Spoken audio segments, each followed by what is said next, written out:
Hello and welcome. My name's Campbell. This is AutoDidactic channel. Hope you're having a fabulous day. And today I wanted to look into some old machinery, and I've been thinking lots about trains and these big steam engines, and just the fact that they all seem to be oversized, and the amount of iron that goes into these machines is ridiculous. And I'm still looking to find where this iron was made. There don't seem to be many big foundries around in the 1800s, but suddenly we have all these massive steam engines, these trains, train tracks, trams, all the stuff, right? And we're told it was all built then. So what I want to look at today is a steam engine that was supposedly invented and manufactured back in the 1870s. But we'll have a look at this and see what we can find, because it looks very, very old world to me. So let's get in and have a look at the La France steam engines.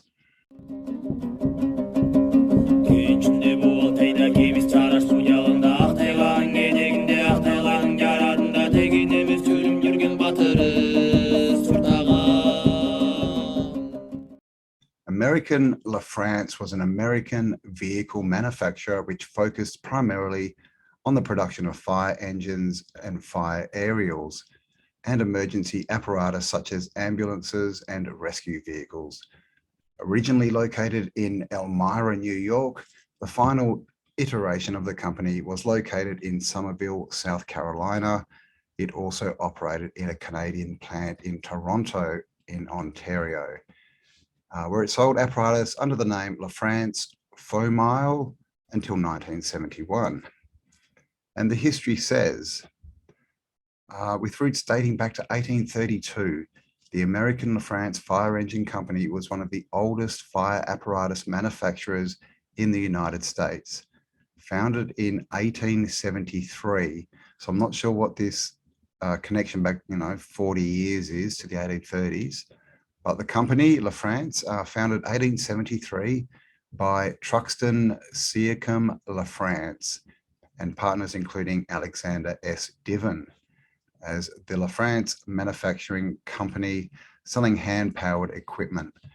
This was a predecessor company to the International Fire Engine Company. A predecessor company, the International Fire Engine Company, built some steam-powered fire engines between 1903 and 1907. Apparatus built by International included horse-drawn steamers, horse wagons, hook and ladders, and chemical engines, water towers, and combinations. So basically, infrastructure kind of machinery is what they were building, and fire engines, ambulances, all this kind of stuff. And here we have a picture: manufacturing fire engines for the government, 1919. And you can see this is in one of these old world factory buildings that we see everywhere. You can tell by the windows here. And obviously masses of iron. Like, look at all these iron columns, and everything down here is made of iron. All these machines are solid iron. So apart from what they're manufacturing, all the machines, who built all these machines? They don't answer these questions. Here's another shot, and making a few cars here. So I'm not sure if they're electric. Got our containers here, painting Ford car chassis in the plant of American La France Fire Engine Company. So, okay, they're pressure tubes so that they can spray paint Henry Ford's cars. So there you go. So it's all interconnected. And here we have some of their products. So, of course, we've all seen these fire extinguishers. I used to have one. Unfortunately, I sold it, and I'm really, really wish I didn't, because it was copper. Like these old ones are copper with brass fittings, and it's all fire protection, right? They didn't do a very good job about that, because half the world burnt down. And this is one of their tiny little pump engines. What does it say? North Charleston and American La France Fire Museum. Okay, so this is one of their early machines, apparently. Looks like a kid's toy. Now this is what I'm interested in. So this is the American LaFrance steam pumper used by the Oakland Fire Department. Okay, so look at this. Now, we don't have a manufacturing date for this one. I'm guessing they're going, this is a fire engine, right? And they said that they were manufactured around 1903. So, early 1900s. But look at this thing. Look at the ornateness on it. Look at, all the art, the facading, right? And these symbols, right? These symbols are very similar to what we see everywhere. Polished. It's all polished. I mean, this is just it's a work of art almost. Now, this to me looks like something that has come out of the 1700s. Because basically you see this in the 1700s, everything's ornate and beautiful and pristine. And then you get into the 1800s and everything changes. Like even the clothes in the 1700s, they're all very, very well manufactured and elaborate clothes and very colorful. And then you hit the 1800s and everyone's wearing black and top hats and things, right? And it all changes and all the machinery too becomes dull. This kind of stuff, you don't seem to see a lot of it being manufactured. So to me, I think they found this. So let's have a look what we can find. Here's another one of their constructions, fire engine. Doesn't give us a date, probably early 1900s.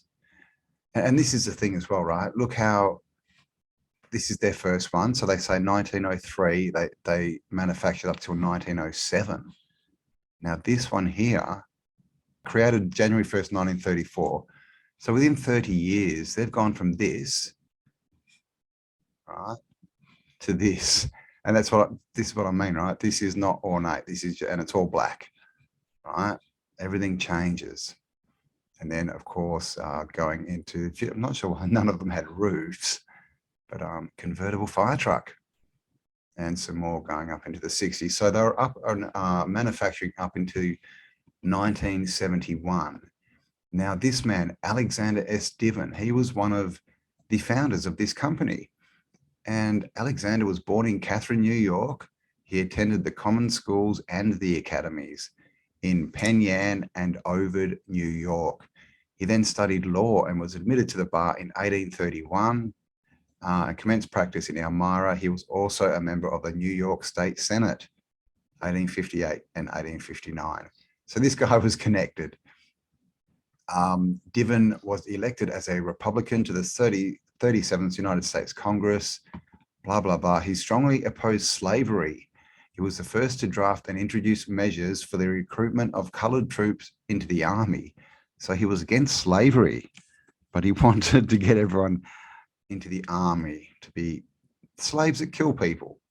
Nice. So this guy was connected and he's one of the founders. Okay, he was lawyer, looks like old family. I mean, definitely old families if he's in the Congress, the 37th Congress. And here we have a bit more. An American LaFrance is literally the history of the fire engine, and it shows in every vehicle they produced. In 1873, in the midst of the American Industrial Revolution, Truxton LaFrance, with his partner, started the LaFrance Manufacturing Company in order to produce hand pumps and rotary steam engines based on LaFrance's new patents.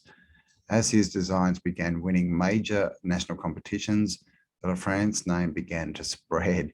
And don't they love their competitions? You see, this is how you get an idea out there. So you find the tech, you find the old engines, someone works out how to reproduce them. Of course, they can't. So they start with hand pumped ones and they sort of work from there. But then this person gets promoted as the company. So they get all the work. So, other people can't sort of really copy and go. It's what happens today. They promote certain companies, right? Look what's happening. All the big companies owned by that dark colored rock, they're all out there and they're allowed to trade, but all the small businesses can't. So this is the same thing. They just push their industry. And it says down here, this century and it says prior to 1934, fire pumpers were imported from England and Germany and Holland, and this continued until American production could meet the demand in 1834. So here we have this 1834 again, but they say that the company wasn't started until 1873. So I'm not sure what's going on there.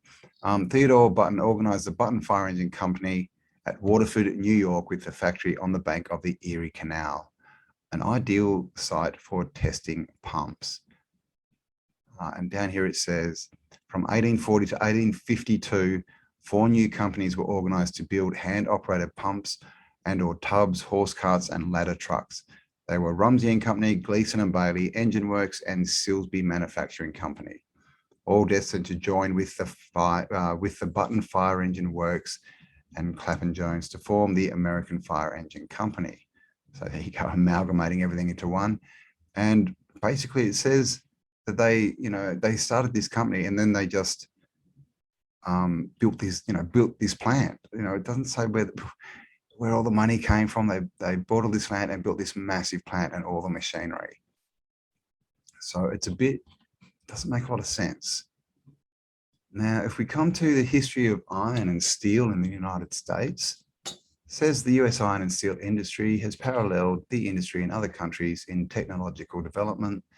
In the 1800s, the US switched from charcoal to coke in ore smelting, adopted the Bessemer process, and saw the rise of very large integrated steel mills. The US industry successively adopted the open hearth furnace, then the basic oxygen steelmaking process. Since the American industry peaked in the 1940s and 50s, the US industry has shifted a bit. Down here, iron manufacturing before the 19th century required charcoal, and Britain's once vast forests could no longer supply enough charcoal for the nation's increased need for iron, and by 1700, Britain was becoming increasingly dependent on iron imports. So in 1700s, they say that they were making, iron, and down here we have a list of the iron works, the furnaces and ironworks, etc. So if we look at the oldest one, circa 1770 to 1911, okay, this is the Boonton Ironworks, and this is all we get, right? This is the entire page. Okay, the Boonton Ironworks were founded around 1770 by Samuel Ogden, who with others in his family purchased 6 acres along the Rockaway River near the present-day Boontown or Boonton, New Jersey. They erected rolling mills and slitting mills and were engaged in manufacturing nails, rods, and bar iron.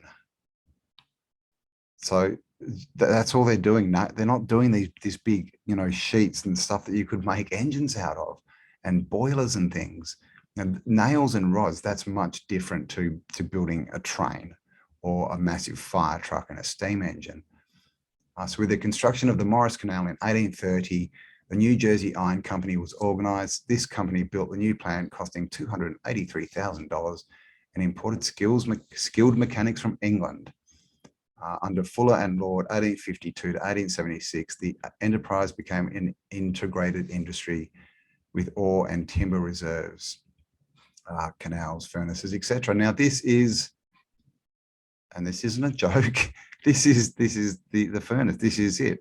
Boontown, what does it say here? Whoops. Boontown Ironwork Ruins, Boontown, New Jersey. That's it.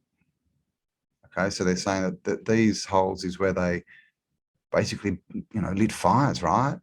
And melted ore into nails and rods.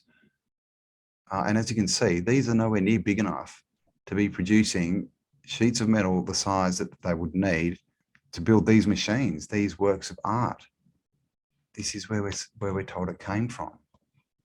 And here we have another one, the Catechin furnace. And again, it's just a furnace. It's not a big factory where they're actually producing sheets and different components and parts. So again, where did all the machinery that we saw in that factory, where did it all come from?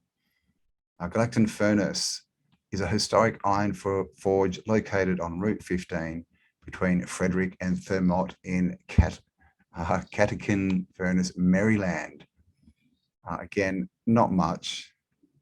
We just sort of are told constructed 1774 by 4 brothers to produce pig iron from locally mined hematite. So it's just pig iron. You can't build trains and furnaces that hold pressure in out of cheap pig iron. And here it is again. This is it. This is the manufacturing. What are we supposed to believe? That little things like this are where they were producing the components for the trains and the steam engines. Doesn't make a lot of sense. Here's another shot so you can see it. It's just tiny. Just this tiny little building with one furnace on the side of it. That's it. And the plaque, of course. This one is Falling Creek Ironworks. This is an older one. It says was the first iron produced facility in North America. It was established by the Virginia Company of London near its confluence of the James River. It was short-lived due to attack by Native Americans in 1622. Okay. So that basically did nothing. It's just saying that they probably just found something and said, oh, we better call this a furnace. Oh my God, is that it? Part of the site of the Falling Creek Ironworks. Okay, that's it. A few steps. All right. Cool story, bro. So the Falling Creek, so basically nothing, right? Nothing at all there. Patuxent Ironworks. Some sources say that the company was founded before 1734 by Richard Snowden and the family on the site of their family's earlier ironworks. Okay, so they already had one that they built on top of. Okay. Another source says that Joseph Cohen and 3 other partners founded the Ironworks Company in 1736. So they don't know. Again, they just don't know. They don't. Well, they do, and they don't tell us. In truth, the Paxton Ironwork was originally started much earlier in 1705. All right. So, and again, this is the whole page. So we don't get a lot. We don't even get a picture for this one. So it's just a story. In 1753, a letter by Charles Carroll of Annapolis noted that Snowden's Forge was the only one in Maryland to have near navigable waters. So that's it, a couple of letters and bits and pieces. So where did all the iron come from? I'm definitely going to need to get into this a bit more.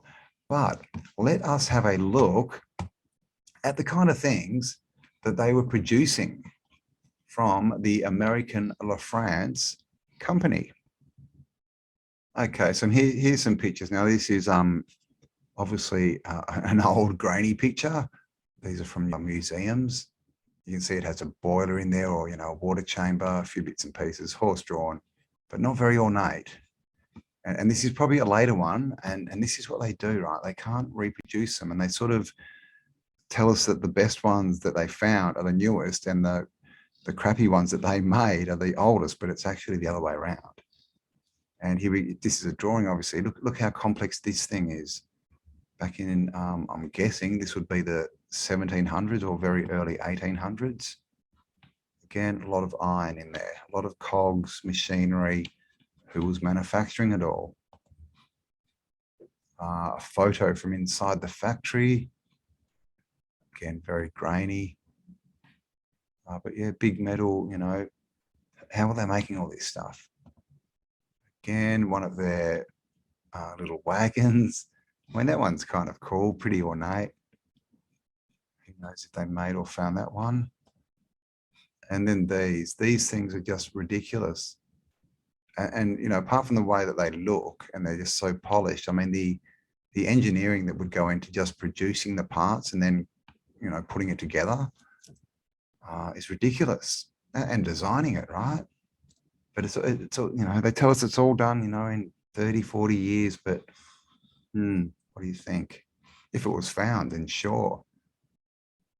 So this is a later one. Looks like it's got an engine. It's got a bit of trimming on it, but nowhere near as ornate as the older stuff. Like this.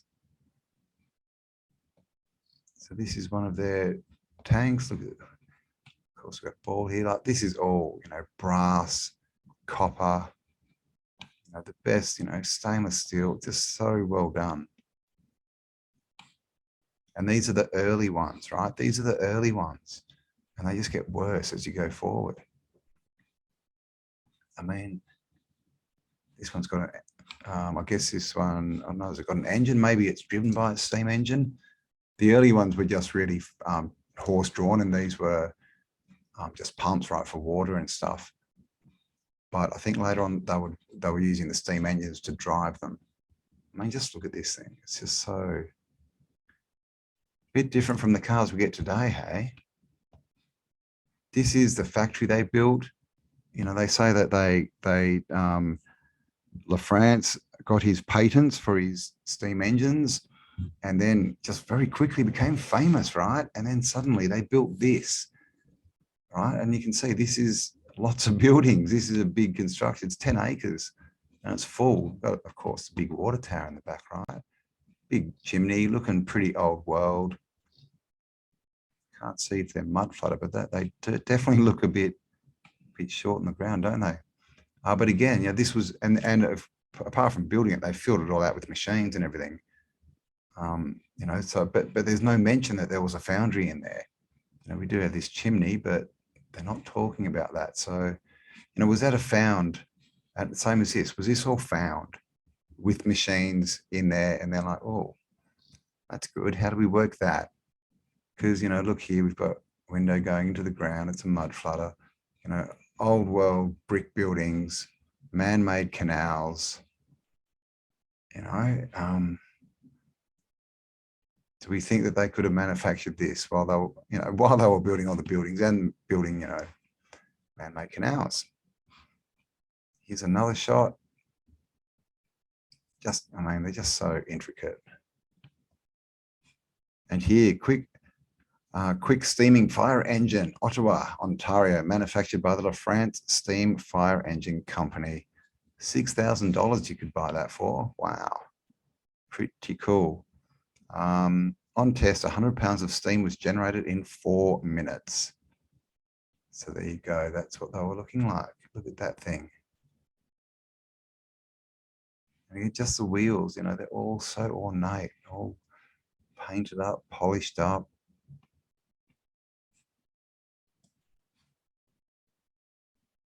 That's what they look like. This one's a brass one. Oh, it's a Rolls Royce. I'm not sure if that's steam driven or pulled by a horse. Probably pulled by a horse. I think that's probably the hitching bit. Here's another one. Just got a little bell. Of course, they used to have bells on the fire engines too, didn't they? Very interesting. And there we go. So not a heap of pictures of, the nice old ornate fire engines. There's a few, but as you see, as the old ones are just so ornate, like this one. And as it goes forward, they get less and less, right? They're suddenly not as cool, not as polished, not as much, machinery. That the engine's not as intricate when you look at the parts on this thing, right? Compared to where with this, there's not much there. Of course, big steam engines, one valve.